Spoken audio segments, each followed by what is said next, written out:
Voilà, bonjour Pascal, Jean-Léon Scheuch, domaine Maurice Scheuch à Morchuir, un domaine familial. Je travaille avec mon frère Sébastien, mon épouse Nicole et mon fils Arthur qui nous rejoint dans quelques temps. On est vigneron indépendant, tout le domaine est en culture biologique depuis le millésime 2014.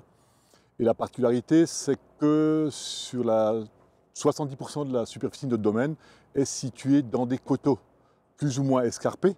Et on a la chance d'exploiter 5 grands crus, dont celui où nous sommes aujourd'hui, le Rangen de Thann. C'est un terroir un peu particulier, bien sûr dû par sa localisation, à l'entrée de la vallée de Thann, le premier vignoble au sud en arrivant en Alsace. C'est un vignoble très escarpé et avec une roche volcanique à la base même de ce fameux terroir. Donc nous sommes une dizaine de vignerons à exploiter ces 18 hectares. Et pour notre part, le domaine Maurice Scheuch, on a la chance d'avoir une parcelle de 40 arts située en plein centre de ce coteau. C'est une espèce de combe qui porte d'ailleurs le nom de Bar alors, la combe de l'ours. C'est les anciens qui lui ont donné ce nom, qu'on a aménagé en 2001.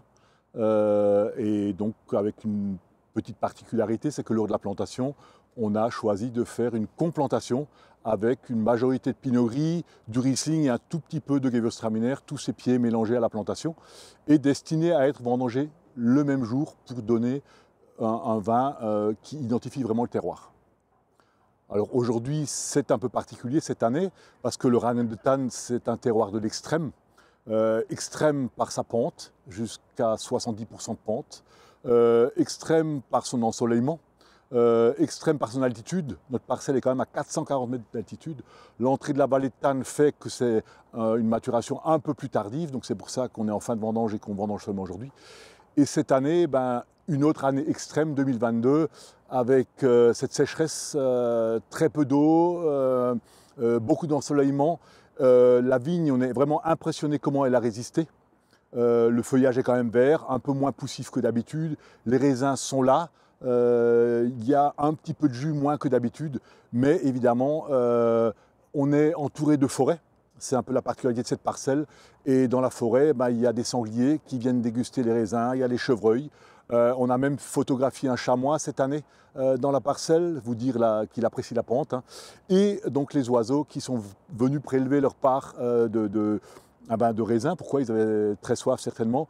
Et donc ils ont privilégié les Pinot Gris. Donc une grande part de Pinot Gris a été vendangée, pas par notre équipe. Et donc on a décidé cette année de vendanger les Riesling séparément pour espérer faire un petit peu de Riesling Rangen en 2022. Alors sur le domaine, on a essayé déjà de s'adapter depuis quelques années.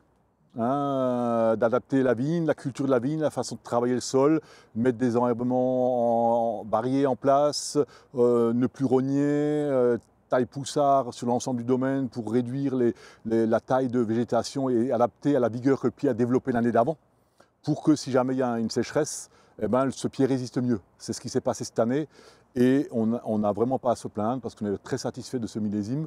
Le volume, pour nous qui avons l'habitude d'avoir des faibles rendements, est quand même correct. Après, c'est vrai qu'on a, du fait de cette sécheresse, certaines jeunes vignes, en particulier de Riesling, qui ont stoppé leur maturité de façon très précoce.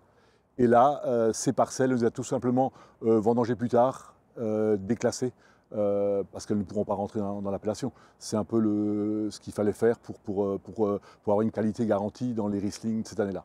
Mais des Riesling de très très grande qualité et dans l'ensemble des vins de très très grande qualité. Alors en cave, ça c'est la partie de mon frère Sébastien. Je peux vous en parler un petit peu, mais pas aussi précisément que lui. Mais c'est vrai qu'on a déjà eu l'occasion de faire plusieurs dégustations pour voir l'évolution des fermentations.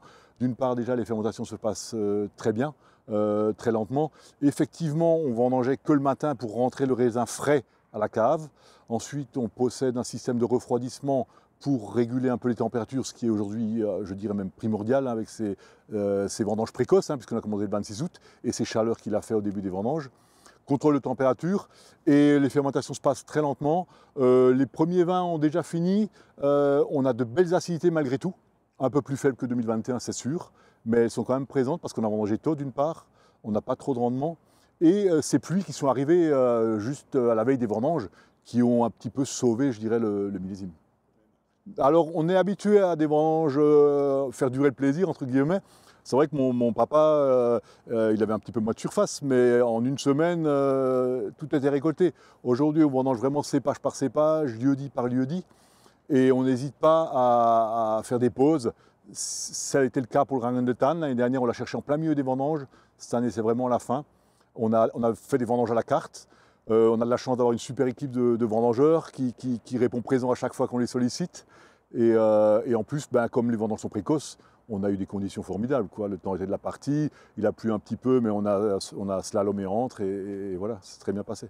Voilà, alors au niveau du domaine, on est en train de mettre en vente les premiers vins du millésime 2021 qu'on va proposer à notre clientèle pour la fin de l'année. Et on a quand même quelque chose d'un peu particulier.